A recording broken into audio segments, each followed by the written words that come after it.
Okay guys, this is another one of my favorite stories. It's The Gift of the Magi from this story by O. Henry. It says $1.87. That was all, and 60 cents of it was in pennies. Pennies saved 1 and 2 at a time. 3 times Della counted at $1.87.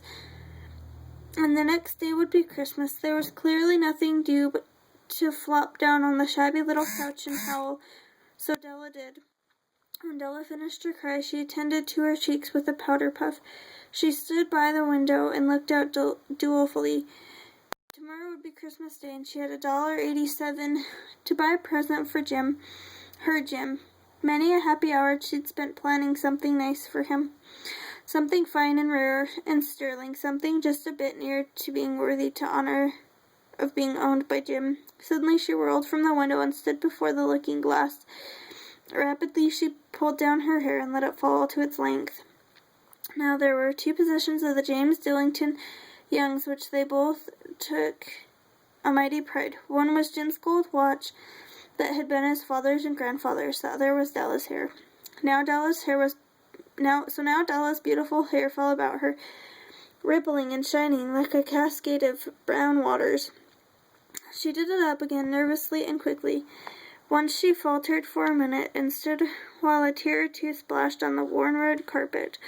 On went her brown jacket, on went her brown hat, with a whirl of skirts and with a brilliant sparkle in her eyes. She fluttered out the door and down the stairs to the street, where she stopped to read the sign, hair goods of all kinds. One flight up, Della ran and collected herself, panting. "Will you buy my hair?" Della asked. "I buy hair," said Madam. "Take your hat off and let's have a sight of it." Down rippled the brown cascade. $20, said Madam, lifting the mass with a practiced hand. "Give it to me quick," said Della. Oh, the next 2 hours were rosy as she ransacked the stores for Jim's present. She found it at last. It surely had been made for Jim and no one else. There was no other like it in any of the stores, and she had turned all of them inside out. It was a platinum watch chain, simple in design, properly proclaiming its value by substance alone, and not by ornamentation, as all good things should do. It was even worthy of the watch. As soon as she saw it, she knew it must be Jim's. Quietness and value. The description applied to both. $21 they took from her for it, and she hurried home with 87 cents. With that chain on his watch, Jim might be properly anxious about the time in any company. Grand as the watch was, he sometimes looked at it on the sly account of old leather strap he used in palm of a chain. When Della reached home, she got out her curling irons and went to work. Within 40 minutes, her hair was covered with tiny, close-lying curls that made her look wonderfully like a schoolboy. She looked at her reflection in the mirror long, carefully, and critically. "If Jim doesn't kill me," she said to herself, "before he takes a second look at me. But what could I do with $1.87? Jim was never late. Della held the watch chain in her hand. She heard his step on the stairs. She turned white for a moment. She had a habit of saying a little silent prayer about the simplest things every day. And now she whispered, "Please, God, make him think I'm still pretty." The door opened and Jim stepped in it and closed it. He looked thin and very serious. Poor fellow, he was only 22 and to be burdened with a family. He needed a new overcoat, and he was without gloves.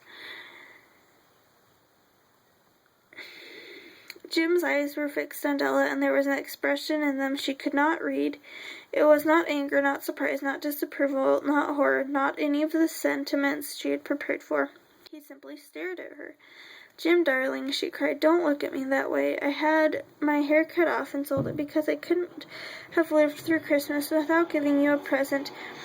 It'll grow out again. You won't mind, will you? I just had to. My hair grows so awfully fast. Say Merry Christmas, Jim, and let's be happy. You don't know what a beautiful, nice gift I've got for you."